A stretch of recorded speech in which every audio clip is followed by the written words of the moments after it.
Okay. So I'm going to draw my river. The next thing that I do every single time I solve an equation is I circle the variable term. So that's my variable term. Right now it's just all by itself with an x. So then I ask myself, what is on the same side of the river, or what is on the same side of that line as the variable? What do I have to move away? Anybody? Can I shut that off a little bit? Is that going to make everyone go to sleep? Probably. I think it's a little bit better like that. So what's on the same side of the river as the x? The -8 or the -8. So what's the opposite? What is the opposite or the inverse of -8? What? Adding 8. So I'm going to write down that we're going to add 8 to both sides. And I show my work. +8, +8. Okay. So these cancel out, and all I have left on the left side is the x, and -3 + 8 is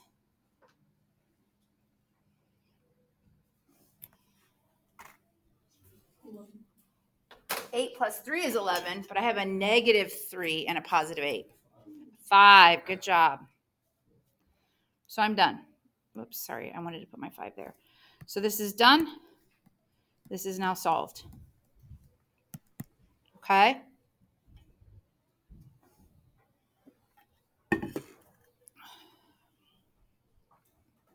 Does that feel good with you guys? You think that that's pretty chill? Let's look at this one because it's got something hideous in the beginning. So I'm going to draw my river, and I'm going to circle the whole variable term. Is there anything else on the same side of the river as the variable term? Is there anything but the variable term? No. But there's something attached to the variable term. What is it hooked to the variable term? What is that? Yeah, it's a fraction. Ugh. So when you have a fraction coefficient, isn't that what we call the number that's hooked to the variable? Yes or no? It is. When you have a fraction coefficient, the inverse operation, I think Brody told us what it was on Friday, is to multiply by the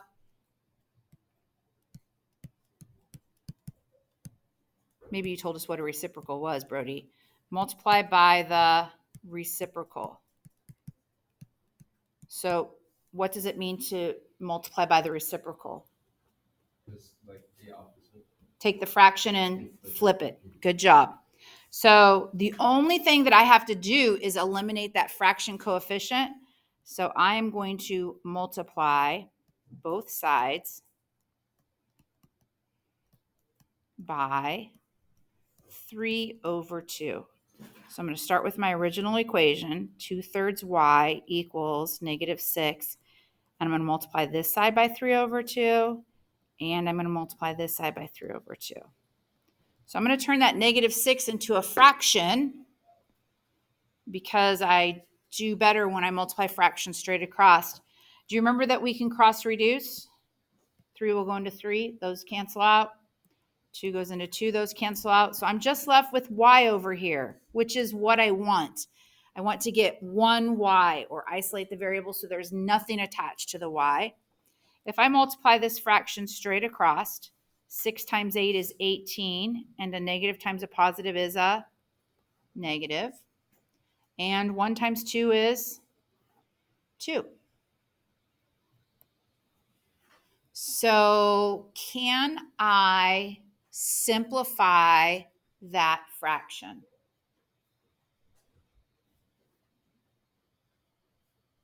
Look like Eric should. Yes. What can I do? They're both even, so what can I divide by? 2. Yeah, divide by 2. So I'm going to divide the numerator and the denominator by 2. So that way I'm just simplifying. That's really what I'm doing. I'm simplifying my fraction. So I think when I do that, I end up with negative 9 over 1, which is the same thing as negative 9, right? So it's solved. We're done.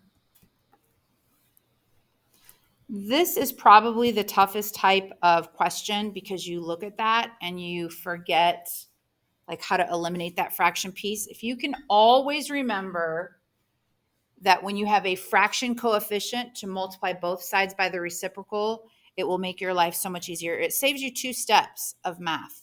Saves you 2 steps of math, okay? Let's go to this example up here. Okay. So if I draw my river and I circle my variable term, is there anything on the left side of the river other than the variable term? Is there anything other than the variable term? There's no constants over there, but there is a number attached to the variable term. What is that number attached to the variable term? It's a 3, and that really means 3 times x. What's the undo of multiply? Divide. So we have to divide both sides by 3. So 3x equals negative 3. And I write division like this when I solve equations. And I write it as a fraction so that way I can do this. Boop. That leaves me x. Those cancel out.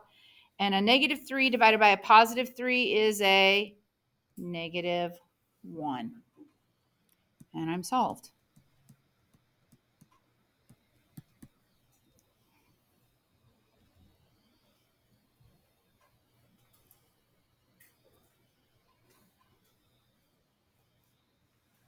Okay. Let's look at this one because this one's kind of gross. Kind of gross. What's it got in there that's we hate working with? A fraction, and it actually has a mixed number. So can we turn the mixed number into a improper fraction? Do we know how to do that?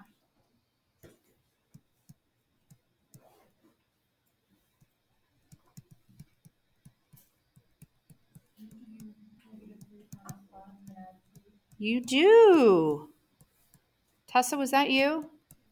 Awesome. So I'm going to write it right here. I'm going to show my work for that. I was taught to call it the C thing because you multiply and then you add and you work this way. So I call it doing the C thing. I don't know. But 5 times 3 is 15 plus 2 is 17. So this as an improper fraction is 17/5. So I'm going to rewrite my problem. 4/3 y equals negative 17/5. And now when I draw my river, what do I have to do? Is there anything over here with this y? Is there any other terms besides the coefficient? How do I get rid of that fractional coefficient? Multiply by the, yeah, so I'm going to multiply both sides by what, Eli? So what is the reciprocal of 4/3? Yeah, multiply by 3/4. So I'm going to show that times 3 over 4 times 3 over 4. So these cancel out, which is what I want, which is why I multiply by the reciprocal. And I have to multiply my fractions straight across. So 17 times 3 is 51, and that's negative. And 5 times 4 is 20. Can I reduce that? Like, is that simplified? Can you reduce that anymore? What do you think? No. 20 is even, and 51 is not, so you can't reduce it by 2. And 51 only has factors of, like the only factors of 51 are 3 and 17, and neither one of those divide 20. So this is solved. Okay. So I want to look at, we were going to work on page 20. Remember you guys were going to do page 20, a couple of those problems. So let's see if we can do those together now.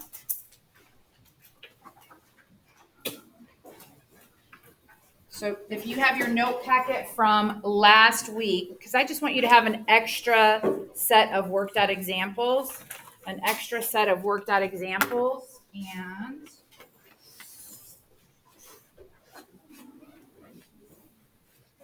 Antoine, I'm going to get you a packet from last week.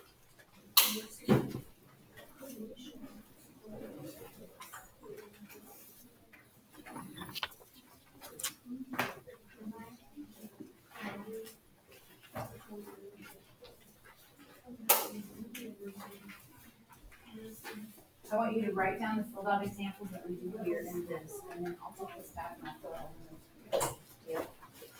Okay. So what problems were you supposed to do on that page? Do you remember? Didn't we circle some?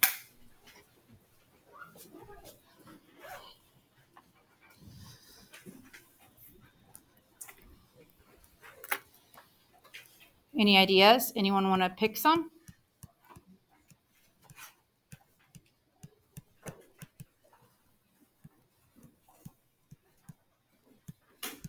So if you look at your notes from Friday, it says solve the equations below. I think we did number 1 together. It was n minus 8 equals negative 3. Didn't we do that? No? Okay. So let's do some of them. So let's do 1, 2, 3, 4, 5. Let's try 1, 2, 3, 4, 5. Actually, let's try 1 through 6. Let's do all of them, 1 through 6. So what should I do here? If I circle the variable term, what's on the same side of the river that I need to get rid of? What's the opposite of negative 8? So I'm going to plus 8 on both sides. So n equals 5. That was our first example, I believe, in our notes. Let's look at number 2. Number 2 is what? What's the question?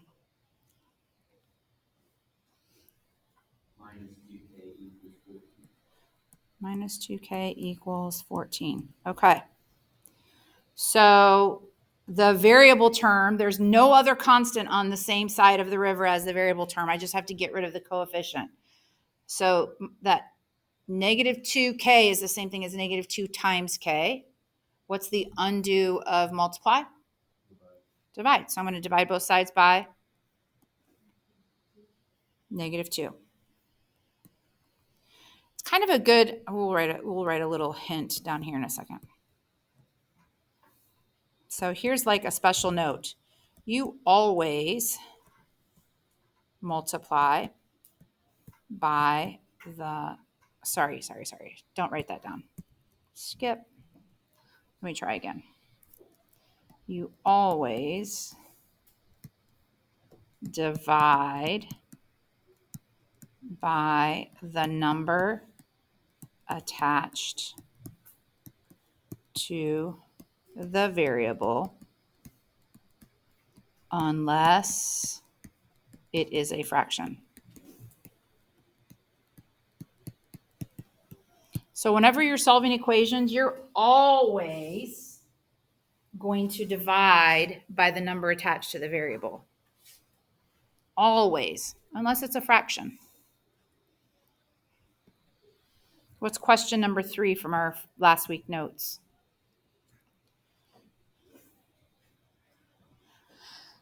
I don't have them. I gave my copy to Antoine. So what's last week's? What's 2/3 S? Oh, F equals what? Negative 12. Okay. So we know that we always divide by the number attached to the variable unless it's a fraction. When that number is a fraction, what do we do, Dakota?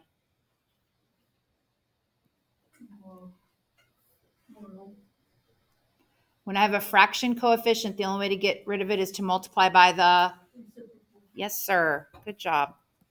So I'm going to have to multiply both sides by 3 over 2. These cancel out, and I'm left with f equals, I'm going to turn that negative 12 into a fraction, 12 over 1, and I'm going to multiply straight across. What is 12 times 3? Negative 12 times 3. Kellen. Yeah, negative 36. And 1 times 2, Mr. Kane? 1 times 2. Can I reduce this? Kane? Can I reduce it? What does it become? What do you want to divide by? Okay, so divide everything by 2. F equals negative 16.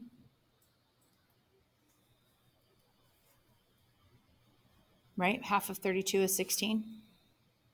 Yay or nay? There's a mistake there. What is it, you guys? I didn't. It should be 36. I was waiting for someone to say, Mrs. Bischoff, you're being crazy today. How's that? Is that better? Ugh. There we go. Okay, number 4. Question number 4. What is that? No. Oh, go ahead, Tessa. G over 6 is equal to negative 4. All right. What's happening to the variable term? What are we doing to the variable? G. What operation is taking place? Are we multiplying by 6 right now? We're dividing by 6. So the undo is to multiply by 6. So I'm going to multiply this side by 6 over 1. And I'm going to multiply this side by 6. The reason I do that is these cancel out. And I'm left with G equals 4 times 6 is 24. A negative times a positive is a negative. Number 5 is a 2-step. But we did a 2-step with the perimeter question. I think the last 3 are 2 steps, or the last 4 are 2 steps. We're just going to do 2 more. So number 5.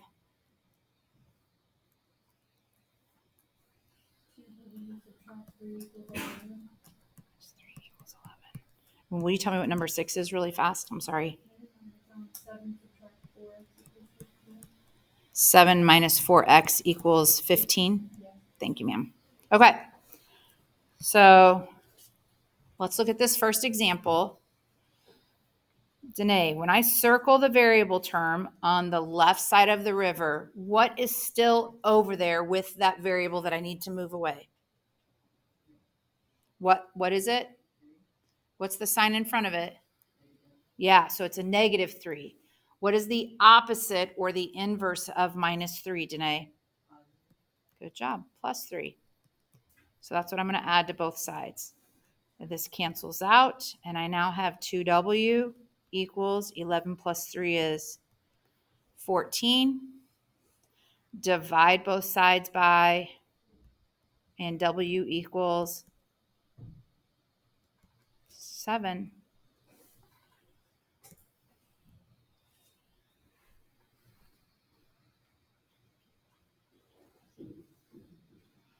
All right. Number 6. When I circle the variable term, remember that the term includes the sign in front of it. What do I have to move away from that? The 7, and it's a positive 7. What's the opposite of a positive 7? So I'm going to minus 7 from both sides. When I do that, a lot of times I see kids bring down the 4x and they forget the sign in front of it. Don't forget the sign that's in front of the variable term, okay? That negative comes along. 15 minus 7 is 8. Last step. Divide both sides by negative 4. You guys are awesome. X equals negative 2. I'm going to draw one thing. I think I drew this for a couple of you when you guys were doing your distributive practice on Friday. How many of you did I draw a tic-tac-toe board for? I know I drew it for a couple of you. It might not have been anybody in here. Okay.